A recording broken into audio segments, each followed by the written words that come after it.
All right. Sweep, sweep, sweep. Sweep, sweep, sweep,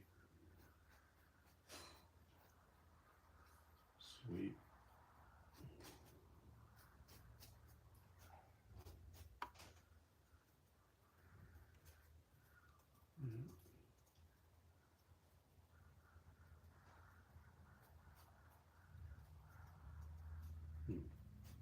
That's not bad.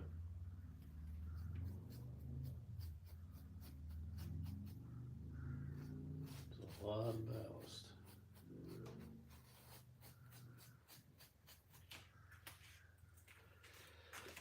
Never ending.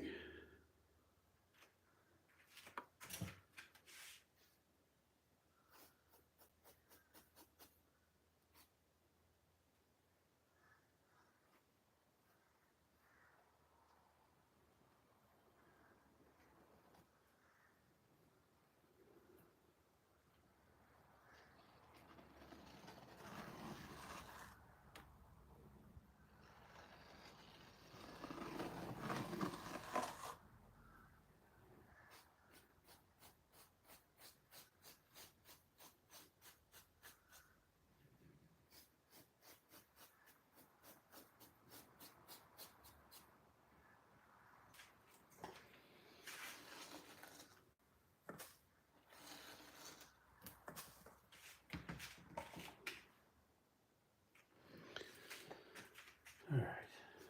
Hardest part is getting it from between the tracks.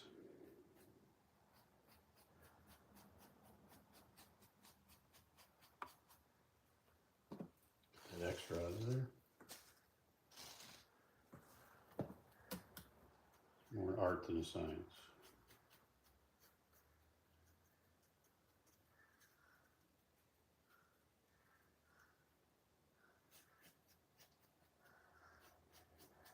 Especially these turnips. A pain in the ass.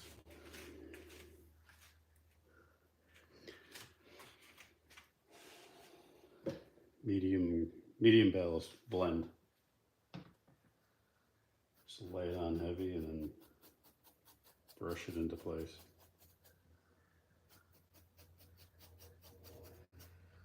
And then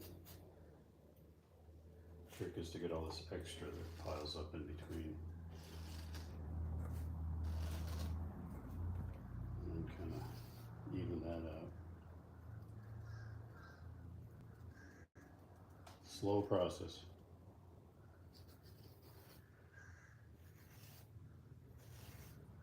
And this is just roughing it in.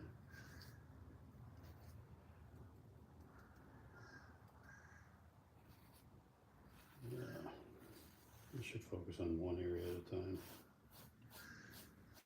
Otherwise you lose track. Just crap. Too much in the middle.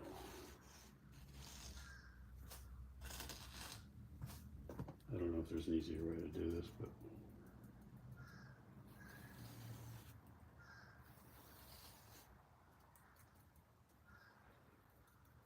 it works.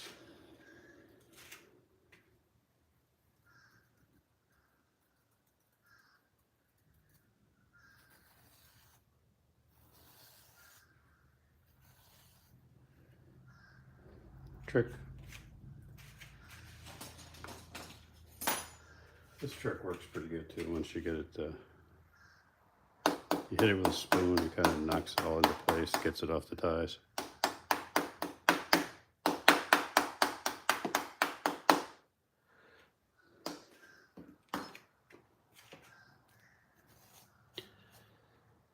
But yeah, purposely put too much on just to make sure everything's covered. Then I start removing the extra. And then ultimately you start to clean I just wet my finger and I get all the loose stuff off. Make sure it's all level and then I put the glue. But as you clean the tracks, it starts to pile up in the middle, so you take it out. Which is fine because then you end up with a lot of extra. I use this entire can These things are like 12 bucks, 15 bucks, depending on where you get them. Surprisingly, took the whole can, whole jar for this yard. There we go. A happy little track.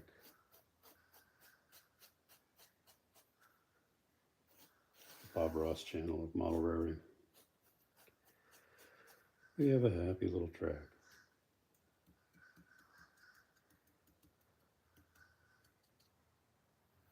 We don't make mistakes, we just make happy accidents.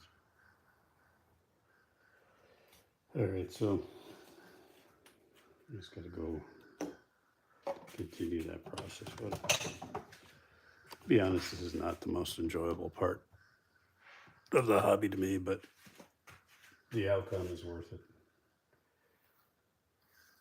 So I did these two, and I gotta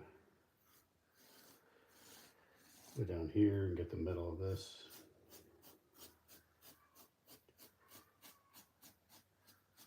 See, and then it pulls up in here, no matter what. So I don't know.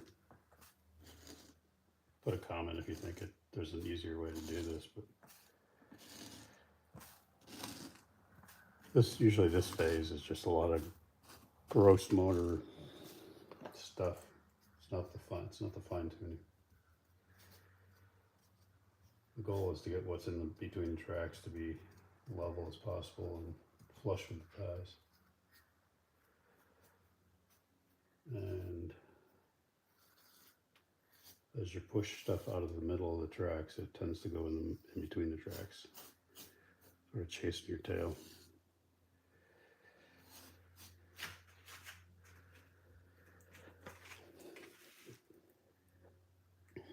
David Ortiz, yo.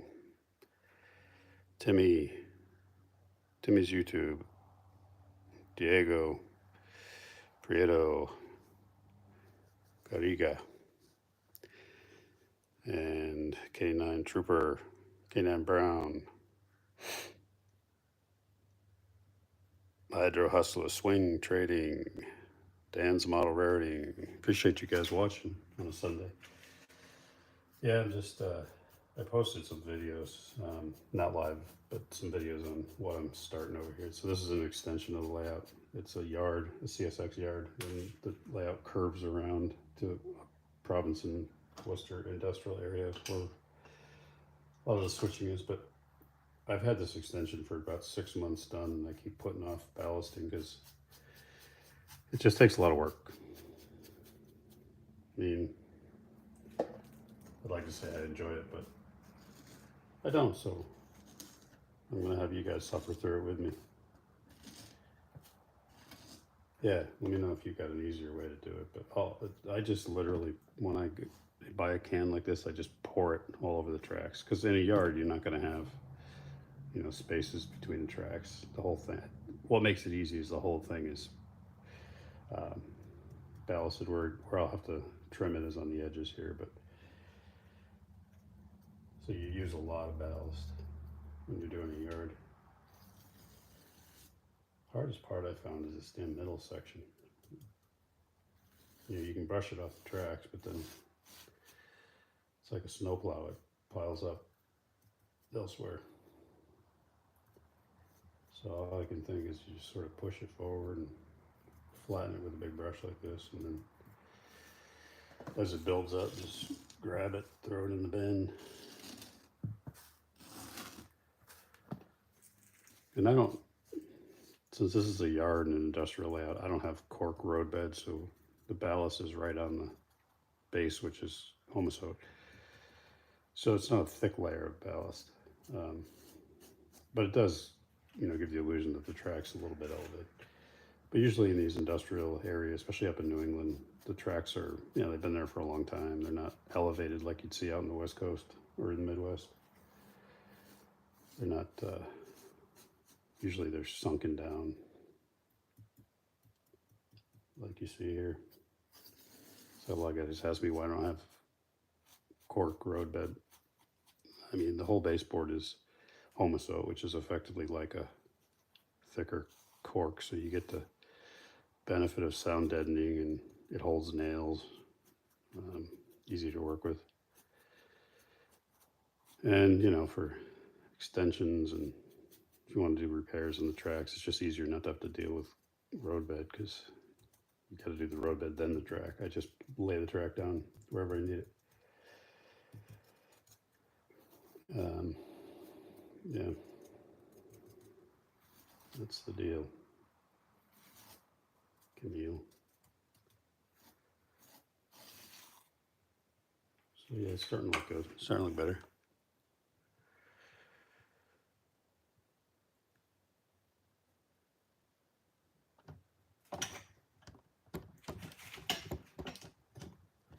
And I just keep going. Yeah, see how it builds up there.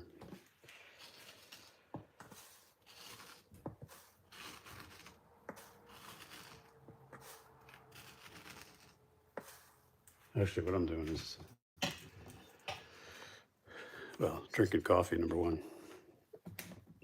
But some of these new turnouts here are ballasted, but in a different color. It's a darker, and then it transitions to this lighter ballast, because it's a different railroad that has this yard. It's CSX, and then it transitions to the big railroad, which is Providence and Worcester. So ultimately, when it's all done, it looks like that. The ballast is evenly spread out. It's weathered, nice and clean. But in the meantime, it looks like that, which is, you know, just the work you got to do in multiple phases. So I'm just going to keep working. See, if you just use a big brush like that and get it off the sides and just flatten it. And if it's, you know, anywhere there's too much, just take a pinch away, put it in the bin. You want it to be pretty level, because you know, on an active railroad like this, you're not going to have a lot of scrappy ballast work. There is, you know, unless you have something like this, which is an abandoned track, which it you know, the ballast is going to end here, and then it's just all covered in dirt and grass. But these are more actively used tracks, so ballast has got to be cleaner, neater.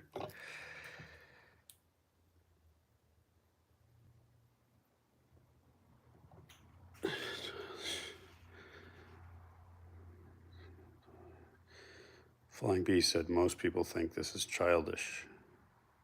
Ask who didn't get a single toy in his childhood. Yeah, I don't know. Hell, I mean, I'm 59, so if that makes me a child, that's great.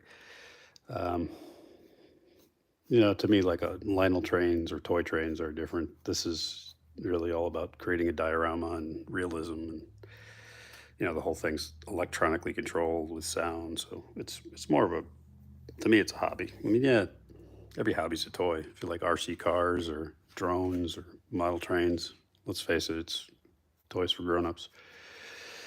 So I'm cool with that. So I'm retired and got to do something fun. I'm saying, Flying Beast, Dan's Model Railroad. Because it is a tedious task, I do sections and move on to other things while the section's dry. Yeah, that's what I'll do. I mean, the section here, though, is the whole yard, so I just figured I'll do the whole yard in one shot and then glue it. It's going to take a lot of glue, and then let that dry. And then the other part of the layout is still operational. But yeah, it's kind of, I mean, it'd be hard to do a whole yard like this in sections for me, because it's all one thing, and the whole thing is ballasted. So I want to just get it all even, all done, and then just hit it with the glue. Let's see, boxcar, Jerry. Hey, boxcar. Ballasting is my favorite thing to do on the layout. I don't understand that one, Boxcar. Why? Why do you like doing that? I mean, I like what it looks like and what it does, but why do you like actually doing it? I'm curious. I find it to be a pain in the ass, frankly.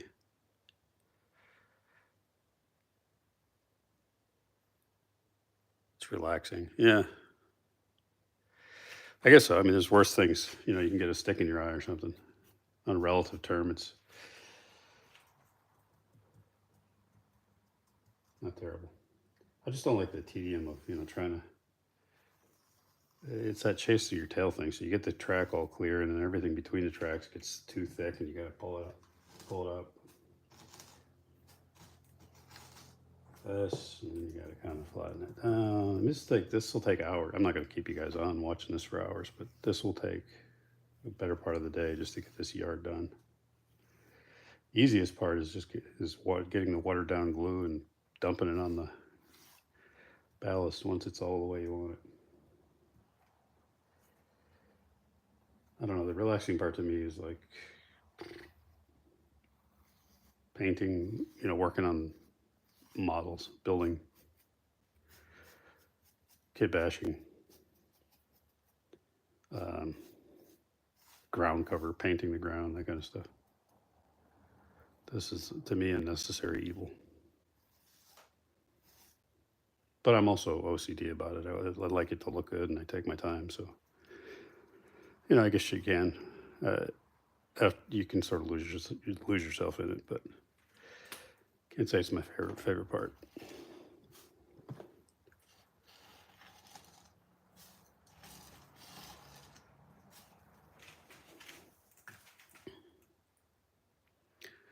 How am I putting it down? Boxcar S.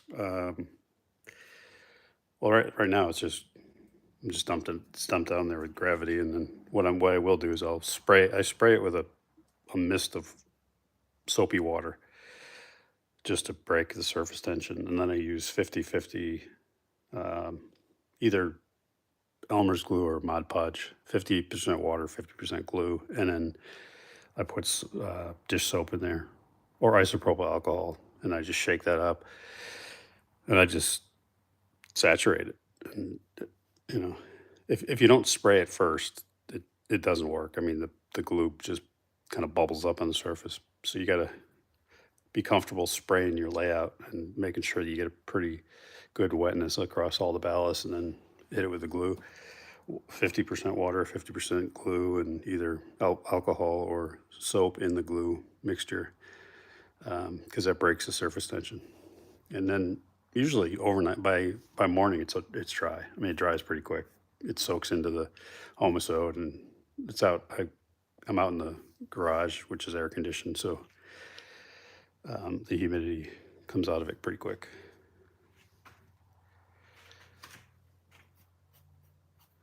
But yeah, I don't know if anyone that's watching has ever used those little plastic hopper things that you drag along the track and lay the ballast. I've seen them, but it just doesn't seem like, when you got this much to do, I just take that canister and I just dump it on and shape it like I'm doing now. It probably takes longer the way I'm doing it, but I don't know. How do you guys put it down on the track?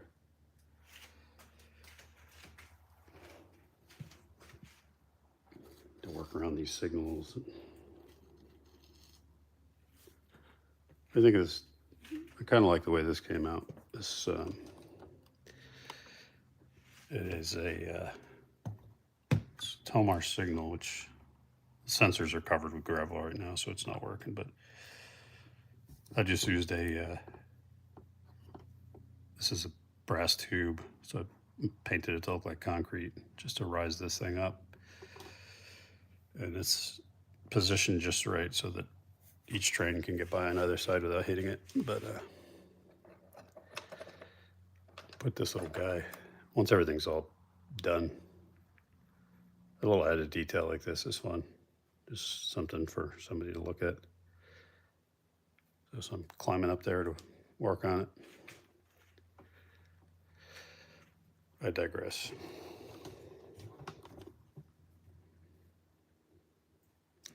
resin so it stays. Martin Coppertail resin. It's the just white glue. Um, Elmer's school glue or Mod Podge is another version of that really.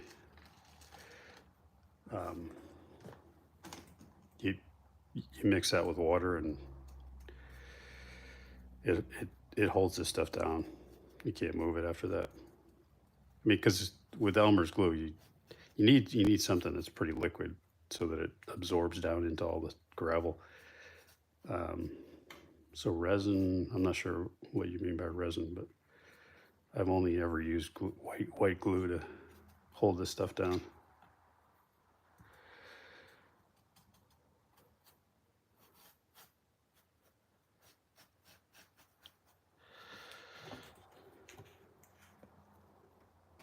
Well, Boxcar Jerry, if this is relaxing, then you can, hopefully this is relaxing you on a Sunday. I'll just, you can live vicariously through my ballasting here.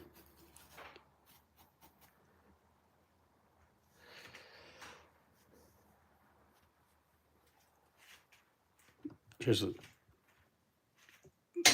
the other tricky part is going around things like this. I've got these, none of this is glued yet.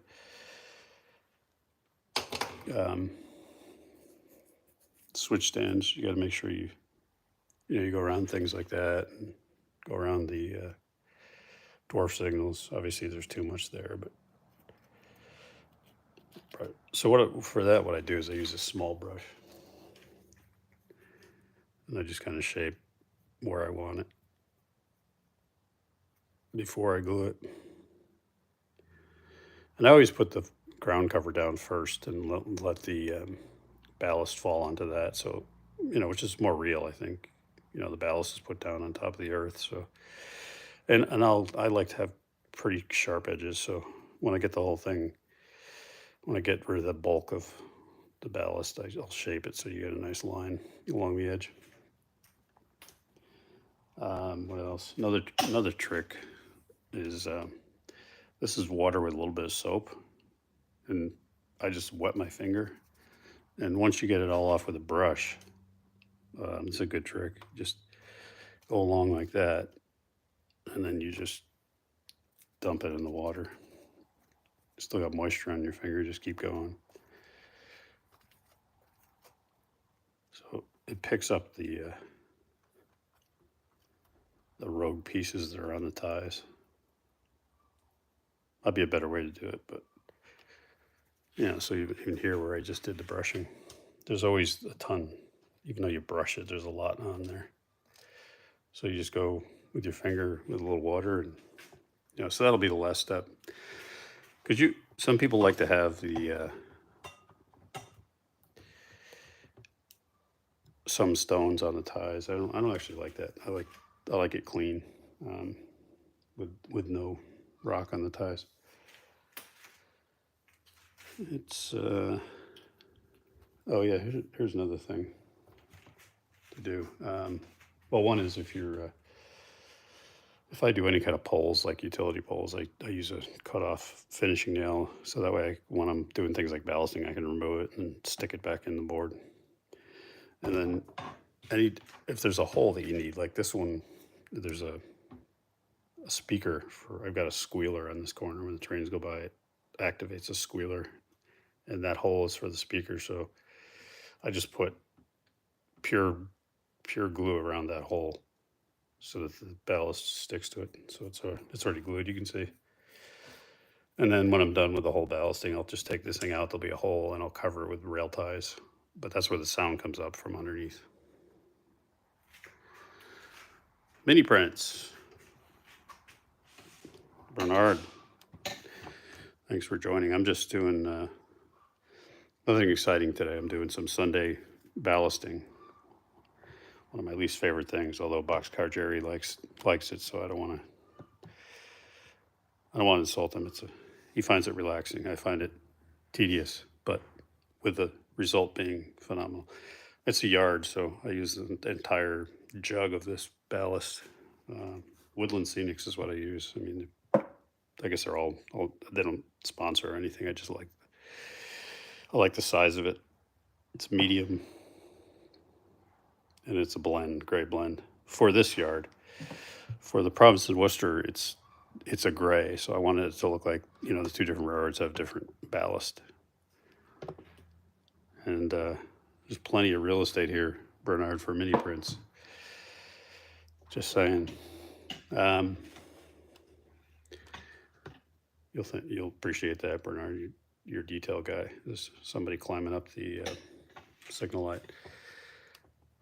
But yeah, I probably can use some 3D printing for that building. You know, some opportunity in that scrapyard there. Barrels. And I actually have a bunch of mini print stuff I haven't put out yet. I've got some of your barrels and gosh, I can't remember what else. I've got about a little box of stuff, but that'll be once I get the ballasting done. This is kind of the final major part of the layout. Is this extension I did like 6 months ago, and I've been putting off the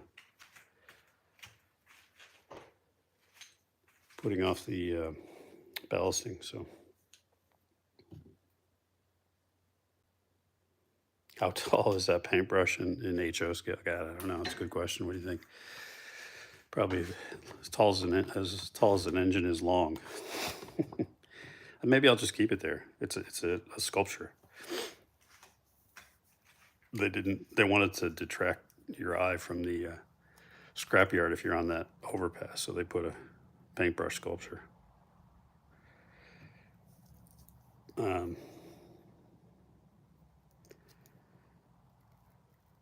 N-scale train boy.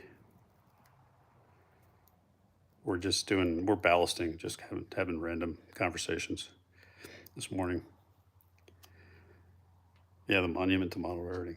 Let's put a 3D printed vulture on top. I actually had one of your vultures, Bernard, on my light here, and I bumped it and I knocked it off, so I've got to put him back on there. I just CA glued him.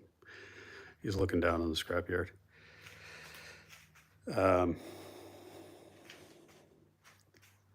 What else? Oh yeah, this thing here. It's one of my favorite mini prints. Some jacked up car hidden under the overpass. Perfect place for it. It's on a pallet, but I've got some 3D printed cinder blocks that I'll put on there. What else? Here's something, Bernard, you might want to, I don't know, maybe you do this already, 3D print porta potties. My daughter got me these in Europe. Faller or whatever, the German company. So I got a porta potties. You do have those. All right, well, I'll get more there.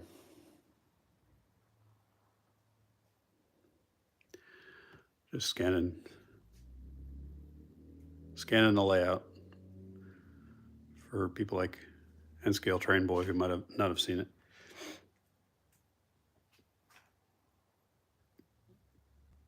Yeah, it's province in Worcester. I call it New England Industrial Division because I grew up in New England, and there's Rhode Island, there's Massachusetts, there's Connecticut. So this is sort of freelance, proto-freelance, I guess you'd call it. You know, it's based on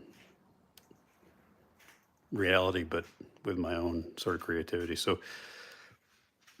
if you look at that skyline, if you know anything about Connecticut, that's actually the Hartford skyline. This is Travelers Tower, which is Travelers Insurance. That's the gold building, famous gold building. Used to be United Technologies, which is now Raytheon Technologies, which ironically is down in Florida now. And then, which is where I am.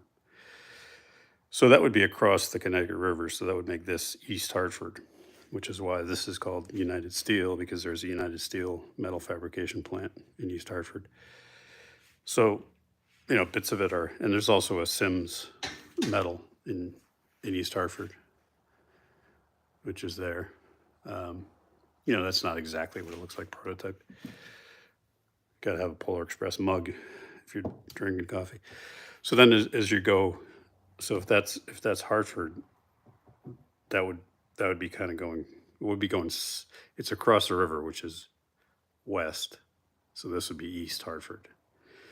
And then as you go south, you can actually take a peek at what is the south end of Hartford, which has the Capitol, state Capitol building down there, and one of those big churches. So that's, and then the scrapyard kind of goes off into a road, and the Connecticut River would be there behind the bushes, and then you're seeing more of the south end of Hartford. So it's kind of a continuum. And then up in the forefront, we just have a lot of industry.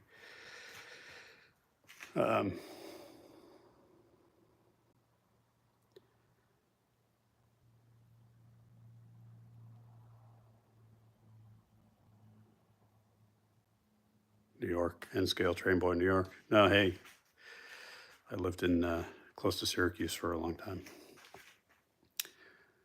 And actually, these lights down here, give me a chance to show these off.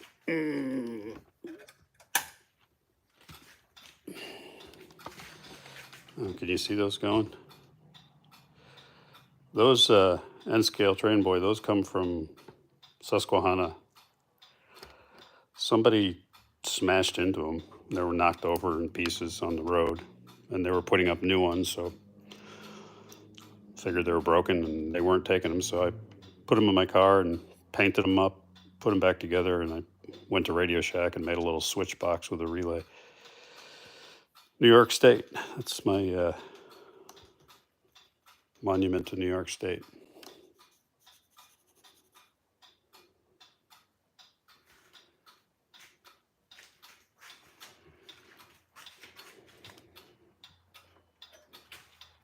I told somebody that story, and they said, yeah, right. You pretend somebody hit those, but you actually stole them, which I didn't. They were on the side of the road, so fair game. What else? Yeah, the Suzy Q.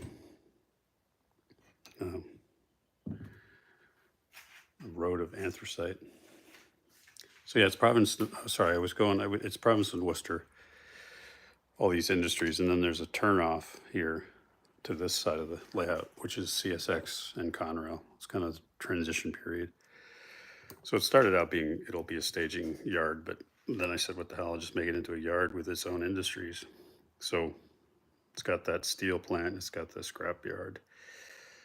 And what happens is the trains are not they're in various places up above.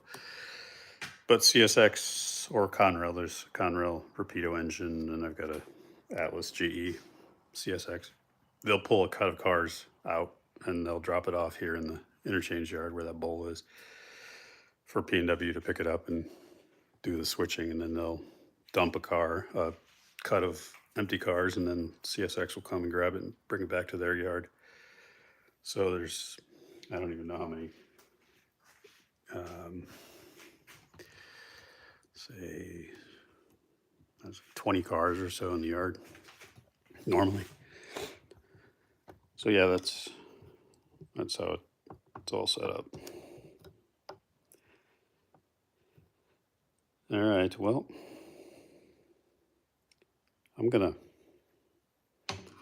finish this ballasting. I don't want to bore you guys. Just wanted to kind of give you an update on a Sunday.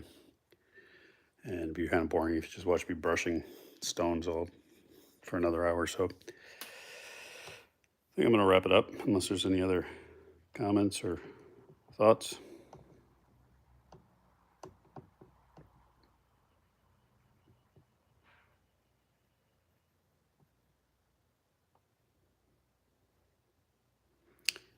All right. Well, appreciate you guys dialing in on a Sunday. Have a healthy, blessed day, and we'll see you soon.